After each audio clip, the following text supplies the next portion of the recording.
Hello, আসসালামু আলাইকুম। সবাই কেমন আছেন? আশা করি সবাই খুব ভালো আছেন। আজকের এই ভিডিওতে আমি আপনাদেরকে বোঝানোর চেষ্টা করব যে একজন ফ্রিল্যান্সারের জন্য একটা পোর্টফোলিও কতটা গুরুত্বপূর্ণ। কেননা আমরা ম্যাক্সিমাম ফ্রিল্যান্সাররা পোর্টফোলিওটা কতটা গুরুত্বপূর্ণ সেটা জানি না। এটা আমি আমার নিজের এক্সপেরিয়েন্স থেকে দেখেছি।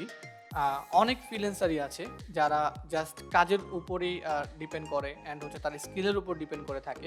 বাট তার একটা পোর্টফোলিও ওয়েবসাইট থাকে না। আমি ম্যাক্সিমাম ক্ষেত্রে দেখছি যে টপ রেটেড ফ্রিল্যান্সারদেরও অনেকের ক্ষেত্রে একটা পোর্টফোলিও ওয়েবসাইট থাকে না। কারণ সে মনে করে যে সেটা টপ রেটেড হয়েই গিয়েছে, তার একটা পোর্টফোলিও দিয়ে আর কি হবে। তবে ব্যাপারটা এরকম না। কেননা একটা পোর্টফোলিও হচ্ছে আপনার পরিচয়। এটা পরিচয় কীভাবে হয়? কারণ যখন একটা ক্লায়েন্ট আসে আপনার আমেরিকা থেকে কিংবা হচ্ছে কানাডা থেকে কিংবা অস্ট্রেলিয়া থেকে, তখন সে কিন্তু আপনাকে চেনে না বা কখনোই দেখে নাই। এখন সে যখন আপনাকে কাজ দিবে, আপনাকে কিভাবে ট্রাস্ট করবে যে আপনি সত্যি একটা স্পেসিফিক স্কিলের উপরে স্কিলড। এইজন্য যখন আপনার একটা পোর্টফোলিও থাকবে, তখন কিন্তু সে যখন আপনার পোর্টফোলিওটা দেখবে, তখন কিন্তু আপনার সম্পর্কে সে ডিটেল একটা ধারণা পেয়ে যাবে। যেখান থেকে আপনাকে কাজ দিতে সে আর ট্রাস্ট হারাবে না। কেননা একটা পোর্টফোলিওতে কিন্তু আপনি আপনার সকল ধরনের ডিটেলস সেখানে দিয়ে দিবেন। আপনি কোন কোন বিষয়ের উপরে বেশি এক্সপার্ট, আপনি কোন কোন বিষয়গুলো বেশি জানেন, বা হচ্ছে প্রিভিয়াসলি আপনি কোন কোন ক্লায়েন্টের কাজ করেছেন তার কিছু স্যাম্পল, এবং হচ্ছে প্রিভিয়াসলি আপনার যে হ্যাপি ক্লায়েন্টগুলো ছিল তারা যে রিভিউটা দিয়েছে সেই রিভিউ, ওভারঅল আপনার পোর্টফোলিওতে আপনার প্রিভিয়াসলি কাজ, আপনার রেটিং, তারপর হচ্ছে আপনার স্কিল, আপনার এক্সপার্টনেস সব কিছুই দেওয়া থাকবে। তখন একটা ক্লায়েন্ট যখন আপনার পোর্টফোলিওটা দেখবে, তখন অন্যদের তুলনায় আপনি কিন্তু এগিয়ে থাকবেন। কেননা যখন কেউ বলে বোঝায় যে স্যার আমি এই কাজটা খুব বেশি পারি, বা আমি প্রিভিয়াসলি 20টা কোম্পানিতে কাজ করেছি, 30টা কোম্পানিতে কাজ করেছি, মুখের এই কথাগুলো কিন্তু অ্যাকচুয়ালি ভিত্তিহীন। কেননা মুখের কথাগুলো অনেক সময় মিথ্যা হয়ে থাকে, যেটা ক্লায়েন্ট ধারণা করে থাকে। যখন সে দেখে যে আপনার পোর্টফোলিও আছে এবং সেখানে আপনি প্রিভিয়াসলি অনেক কাজ করেছেন, তাহলে কিন্তু সে আপনার প্রতি একটা ট্রাস্ট অনায়াসেই করে ফেলে। তো এই ক্ষেত্রে বলা যায় যে একজন ফ্রিল্যান্সারের জন্য একটা পোর্টফোলিও অনেক গুরুত্বপূর্ণ। ম্যাক্সিমাম ক্ষেত্রে দেখা যায় যার একটা পোর্টফোলিও থাকে, সে কিন্তু যার পোর্টফোলিও নাই তার থেকে কাজ অনেকাংশেই বেশি পেয়ে থাকে। কেননা একজন একজন সেলার বা ডেভেলপার বা ফ্রিল্যান্সার যখন একটা ক্লায়েন্টকে বোঝানোর চেষ্টা করে যে সে অনেক এক্সপার্ট, তখন কিন্তু একজন যে পোর্টফোলিও আছে সে যদি জাস্ট মুখে না বলে জাস্ট শুরুতে তার পোর্টফোলিওটা সেন্ড করে দেয়, তাহলে কিন্তু সেটা বেশি এফেক্টিভ হয়। কেননা তার ওভারঅল একটা ধারণা আছে পোর্টফোলিও থেকে ক্লায়েন্ট পেয়ে যায়।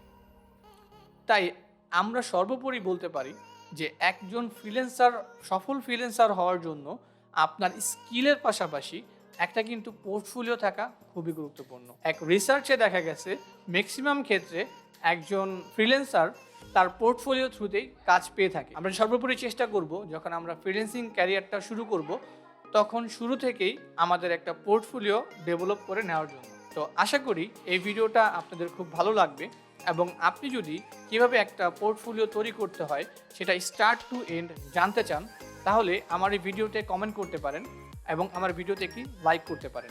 এই ভিডিওতে যদি সর্বোচ্চ সংখ্যক লাইক হয়, তাহলে আমি চেষ্টা করব পরের ভিডিওতে কিভাবে একটি portfolio website start to end develop করতে হয়, এবং কি কি এলিমেন্টস, কি কি সেকশন, কি কি বিষয় সেখানে থাকতে হয়, আমি সেই বিষয়গুলো জানানোর চেষ্টা করব। তাই আপনি যদি একজন ফ্রিল্যান্সার হয়ে থাকেন, তাহলে আমি আপনাকে রিকমেন্ড করব শুরু থেকেই আপনি আপনার একটি পোর্টফোলিও ডেভেলপ করে নিন। এবং আপনি কিন্তু পোর্টফোলিও ডেভেলপ করলে ফাইবার, আপওয়ার্ক, ফ্রিল্যান্সার.com এইসব মার্কেট প্লেসের বাইরেও ক্লায়েন্টের কাজ করতে পারেন।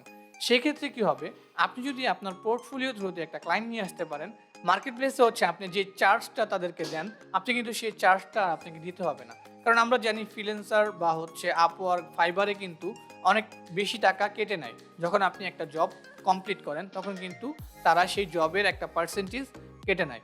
আপনি যদি একটা পোর্টফোলিও ডেভেলপ করেন এবং সেখানে যদি আপনি ক্লায়েন্ট নিয়ে আসতে পারেন, তাহলে কিন্তু পুরো টাকাটাই আপনার থেকে যাবে। তাই বলা যায় যে ফাইবার, আপওয়ার্কের উপর ডিপেন্ড না হয়ে আপনি যদি আপনার পোর্টফোলিওর উপর ডিপেন্ড হন, তাহলে কিন্তু আপনি অনেক দূরে এগিয়ে যেতে পারবেন, এবং এটা আপনার পুরো ক্যারিয়ারের জন্যই উপকৃত হবেন। কেননা দেখা যায় অনেক সময় টপ রেটেড ফ্রিল্যান্সার বা হচ্ছে লেভেল 2 ফ্রিল্যান্সারদের প্রোফাইলও কিন্তু ফাইবারে ব্যান হয়ে যায়। আর আপনার যদি একটা পোর্টফোলিও থাকে তাহলে এটা কিন্তু ব্যান হওয়ার সম্ভাবনা একদমই নেই, কেননা পুরো ওয়েবসাইটের কন্ট্রোল আপনার নিজের থাকবে। তাই ফাইবার আপওয়ার্কের উপরে ডিপেন্ডেবল না হয়ে নিজের পোর্টফোলিওর উপর ডিপেন্ডেবল হলে আপনি ফিউচারে অনেক দূর এগিয়ে যাবেন এবং আপনি রিস্ক ফ্রি থাকবেন। তাই আমি সর্বোপরি বলবো, আপনি যতটা সম্ভব আপনার পোর্টফোলিওটা প্রফেশনালভাবে সাজাবেন এবং সেখানে চেষ্টা করবেন ক্লায়েন্টদের ভিডিও রিভিউ অ্যাড করে দেওয়ার জন্য। আপনি যদি নতুন হয়ে থাকেন তাহলে হয়তো আপনি সেখানে ভিডিও রিভিউ পাবেন না। আপনি চেষ্টা করবেন, এখন অনেক রিভিউ পারচেস করা যায়, তো আপনি সেখানে কিছু রিভিউ কিনে অ্যাড করে নেবেন।